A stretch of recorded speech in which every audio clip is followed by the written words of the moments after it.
تو فرمایا ہے جو قطع رحمی کرنے والا ہے وہ سیدھے کا سیدھا جو ہے وہ جہنم میں جائے گا۔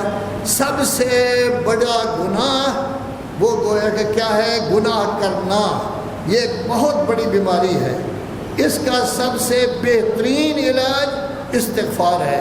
اور استغفار کا مطلب یہ ہوتا ہے کہ جب ایک دفعہ استغفار کر لیا ہے پھر لا تعودوا الیہ ابدا، کبھی پھر اس گناہ کی طرف نہ آئیں، پھر یہ گناہ کم از کم نہ کریں۔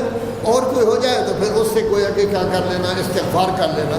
تو گویا کہ امام نے لوگوں کو صحیح راستہ بھی دکھایا، امام نے صحیح توحید بھی لوگوں کے سامنے پیش کی، جبر و اختیار کا مسئلہ بھی پیش کیا، اہل بیت کے تذکر کو بھی زندہ کیا، اور اسی کا اثر یہ ہے کہ آج اہل بیت کا ذکر ہر جگہ اپنی جگہ پر موجود ہے۔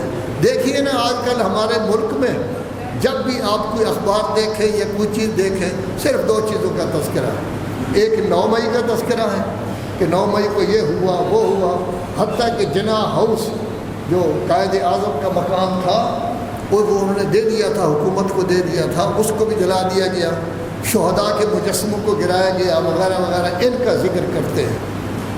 اس کا تذکرہ جو ہے وہ زیادہ ہے، اور دوسرا تذکرہ IMF کا کہ وہ میں پیسے نہیں دے رہا۔ تو یہ ان دو چیزوں کے زیادہ تذکرہ ہے۔ جب نئی حکومت قائم ہوتی ہے تو اس کے اثرات ہوتے ہیں۔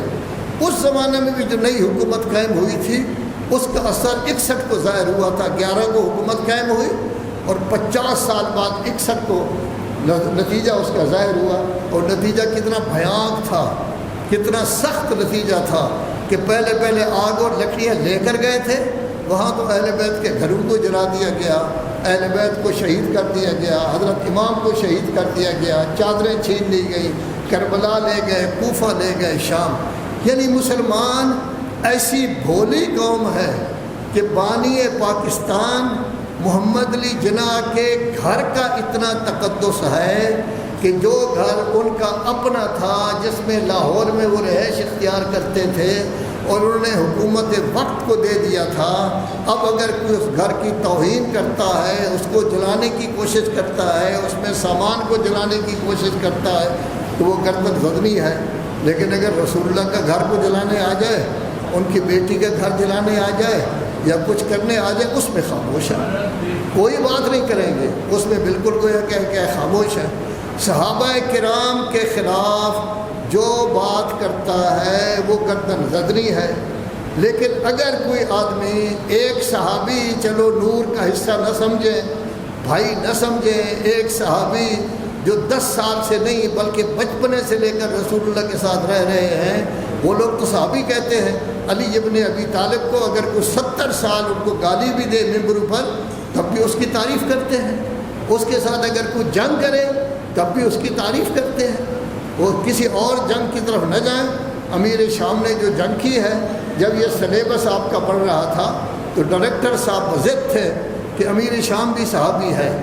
ہمارے عالم دین نے ایک ہی بات کہی، انہوں نے کہا نہیں، ہم نہیں کہتے ہے یہ نہیں ہے، 2 میں سے ایک صحابی ہوگا، یا علی صحابی ہیں یا امیر شام صحابی ہے، دونوں اکٹھے نہیں ہو سکتے۔ ان کے درمیان جنگ ہوئی ہے، 6 مہینے جنگ ہوئی ہے، 1,20,000 آدمی مارا گیا ہے، ان کے ساتھ نہیں ہو سکتا۔ وہ ڈائریکٹر کی حفوات زنی دیکھیں، وہ کہنے لگے اگر آپ یہ بات نہیں مانیں گے تو ہم اہل بیت کا نام بھی نہیں آنے دیں گے۔ تو ہمارے عالم نے کہا نہ آنے دیں، ہمیں ضرورت ہی نہیں ہے، اہل بیت کو ضرورت ہی نہیں ہے کہ آپ ان کا نام، ابھی وہ اپنے مدرسے میں نہیں بیٹھے تھے، معذرت کی اور کہا کہ امیر شام کا نام نہیں آئے گا۔ یعنی اگر اہل بیت کے خلاف کوئی آدمی اقدام کرتا ہے تو وہ اس کی تعریف کرتے ہیں۔ مولا کائنات کے قاتل کی اگر کوئی آدمی تعریف کرتا ہے شعر میں تو بخاری اس کی تعریف کرتا ہے، وہ کہتا ہے یہ بڑا اچھا آدمی تھا، لیکن اور کسی صحابی کے بارے میں ہو تو پھر وہ سیخ پا ہو جاتے ہیں۔ یہ ساری تبدیلیاں، لیکن ان تبدیلیوں کے لیے بند جو باندھا تھا، سب سے بڑا بند کربلا تھا، اور اس کے بعد دوسرا بند حضرت امام علی ابن موسیٰ الرضا علیہ السلام ہے۔ حضرت امام علی ابن موسیٰ الرضا علیہ السلام کہہ رہے ہیں اپنے ایک بہت بڑی شخصیت کو، وہ ان کے خاندان میں سے تھا، امام حسن کی اولاد سے تھا، تو اس میں یہ کہہ رہے ہیں کہ دیکھو میرے شیعوں کو میرا سلام دے دو، تو گویا آپ کو بھی سلام دیا جا رہا ہے ان کی طرف سے، اور یہ کتابوں میں موجود ہے کہ میرے شیعوں کو سلام دے دو اور ان کو نصیحت کرو، افشاء سلام، جب بھی آپ ایک دوسرے کو ملیں سلام کریں، اس کو کہتے ہیں افشاء سلام، یعنی ظاہر بظاہر سلام، جب بھی ایک دوسرے کو ملے سلام کریں۔ نماز میں ایک دوسرے سے ملاقات ہوتی ہے تو سلام کریں، راستہ میں ملاقات ہو جاتی ہے تو سلام کریں، کسی اور جگہ ملاقات ہو جاتی ہے تو سلام۔ سلام کا مطلب کیا ہوتا ہے؟ آپ کے لیے ہمیشہ سلامتی ہو۔ جواب میں آپ کیا کہتے ہیں؟ آپ کے لیے ہمیشہ سلامتی ہو۔ تو جب ایک دوسرے کی سلامتی چاہیں گے، جو تھوڑی بہتی نفرت پائی جاتی ہے، تھوڑی بہتی مخالفت پائی جاتی ہے، وہ ساری کی ساری ختم ہو جائے گی۔ تو پہلا کام یہ کہا گیا ہے افشاء سلام۔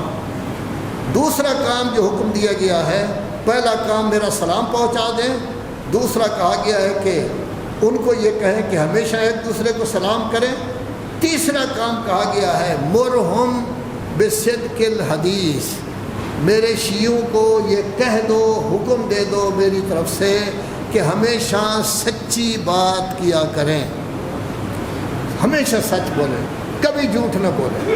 جھوٹ اگر آپ کو نقصان دہ ہو تب بھی جھوٹ نہ بولیں، کچھ بھی ہو آپ ہمیشہ سچی بات کہیں۔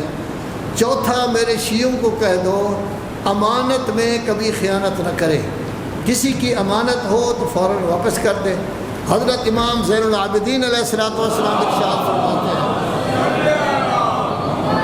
اگر کسی نے میرے پاس امانت رکھی ہے، پھر وہ میرے باپ کا قاتل بھی بن جائے اور وہ امانت لینے کے لیے میرے پاس آئے تو میں فوراً اس کی امانت اس کو واپس کر دوں گا۔